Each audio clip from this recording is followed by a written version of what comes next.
Voina chuan guitar lesson thar kan zir ho lenga voina kan zir tur chu Hlimpuii Engkim kan ta ti hla sakha Perhdan kan zir ho le don ni masabera chuan din kan langa aniama e asanga G minor a hian B minor kan hmanga F sharp minor kan hmang bokanga chuan C kan hmang tel bokang chuan a hla hian strum dan chi khat chau kan nei lenga bul train kan kual le ve kang chu chu down down down down up tikhan down down down down up down down down down up down down down down up tikhan a bul tanga top thlengin kan strum chuak le ve kang chuan a intro kal dan hi a hlapa ngai karon sak chu zo hian karon soi fia le dona in lo en le cheu don nia bul tangin a hla hi kan sa chuak china nge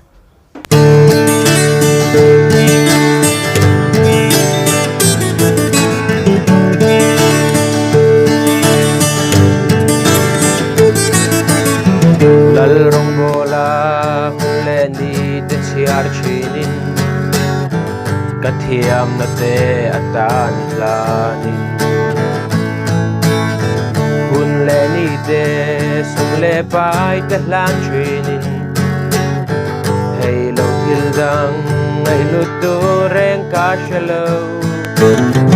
ma se du ai samero akim hey lo he kovel setan lalaram at siang le chin Engkim mai hi kat nen lo theng chin ma se thil tin reng hi kat chunga lo theng ma se Engkim kan tan na thi na po ma se Krista zara chuan pathian kan ta ni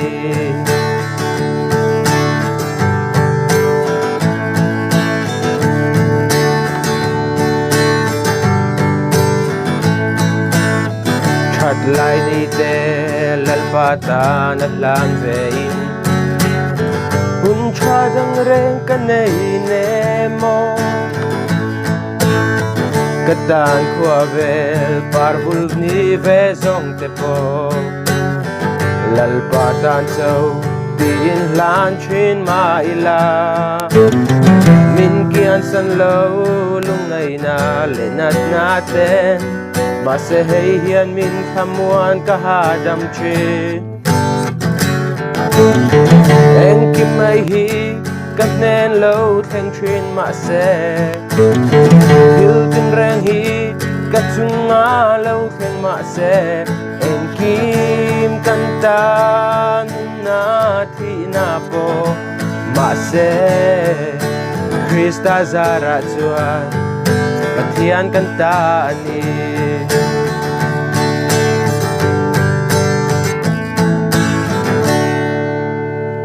a intro a tlar masabera chu tinakalang di kan metanga masabera chun di pa ngai khama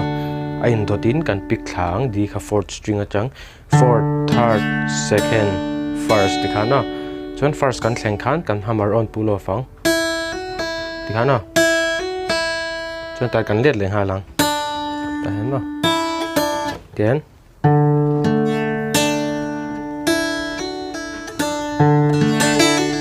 dikhana kalang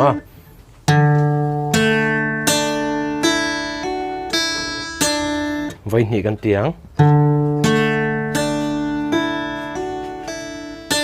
chuan đi hi ngai bokin kan tile kan lam het reng anga G bassline ku jung point kan han metanga 6 string third fret a khan chuan a bassline kan thla kan klai fourth kan meta ya khan 6 a với khat kan tiếng 6 third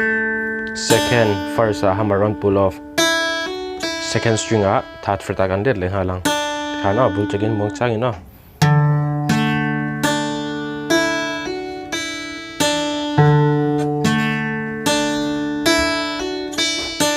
heta 6 string third fret a G bassline ku jung point kan met don ni chu third second first a hammer on pull off second fret a khana a speed pa ka play china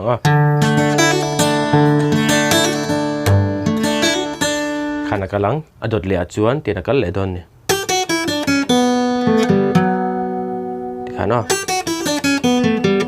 Tikana kal le don ni chuan masabera chuan first string third fret up, second fret up, first string open, second string third fret up, second string second fret, second string open, third string second fret up, third string open lenga, fourth string up, fourth fret.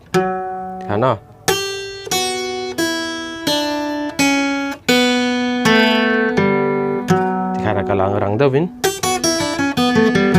hana tiang akan tiang speed pa ngain bulchengin na enjoy kan play le china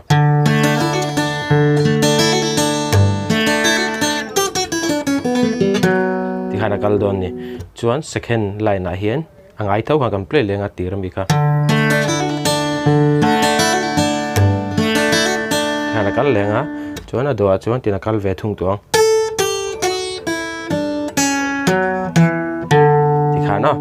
masabera chuan first string fifth fret akan metanga third fret a let lenga second fret a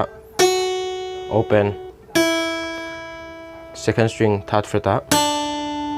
second fret a eta fourth string fourth fret a second fret a open in fourth string kana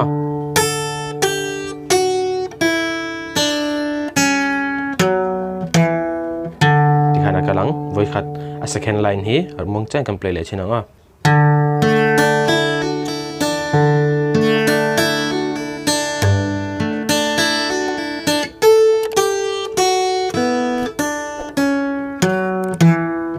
dikana voi kada a speed pa ngai ne enjoy kan play le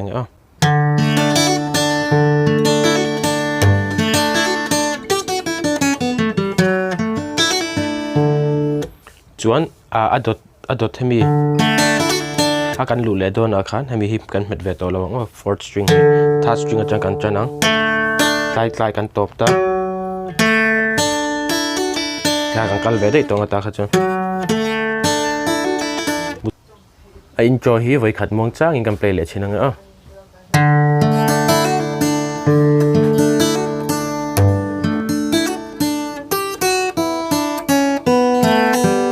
klai che khan ta cho ngai bok na kal leang zia heta tikha na in chok kalang chon ala pa ngai lutang voi khata speed pa ngai in kan play le chinanga kan du tok don ne